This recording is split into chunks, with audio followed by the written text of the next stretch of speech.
Il est clair que le but d'une vigne est de porter du fruit. Elle porte le raisin, et du raisin sort le vin. Dans l'Ancien Testament, le vin est toujours le symbole de la vie. C'est pourquoi nous le trouvons à la table du Seigneur.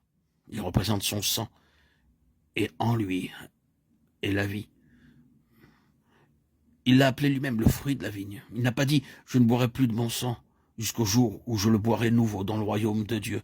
Ce qu'il a dit, ce fut « je ne boirai plus de ce fruit de la vigne jusqu'au jour où je le boirai nouveau dans le royaume de Dieu ». Marc 14, 25.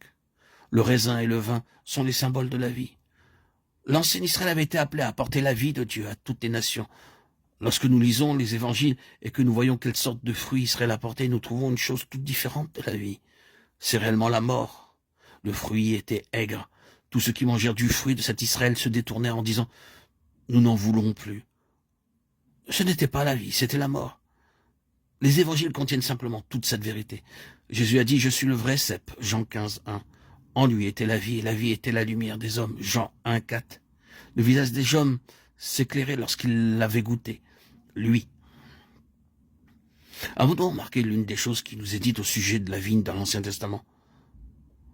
Nous lisons dans Ézéchiel 15 que la vigne n'a pas d'autre but à son existence que celui de porter du fruit. Avons-nous jamais vu que quelque chose soit fait du bois de la vigne? Nous n'avons jamais vu de table ni d'instrument, non pas même de canne, qui soit fait du bois de la vigne. Ézéchiel dit que l'on ne peut rien tirer du bois de la vigne. L'on ne peut pas même en faire une cheville pour y suspendre un objet. La vigne est absolument inutile si elle ne porte pas de fruits. Le raisin est le seul but de son existence. Si elle ne porte pas de raisin, alors dit Ézéchiel, on peut simplement la jeter au feu. Il n'y a pas de produit secondaire de la vigne, pas de second emploi. Elle n'existe que pour une chose, et une seule chose, c'est le fruit.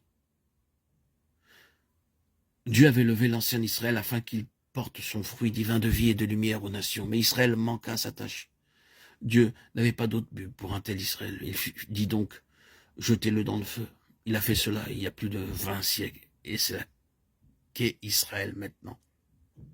Nous pouvons comprendre d'après cela ce que le Seigneur a montré lorsqu'il a dit être lui le vrai cep et nous les sarments.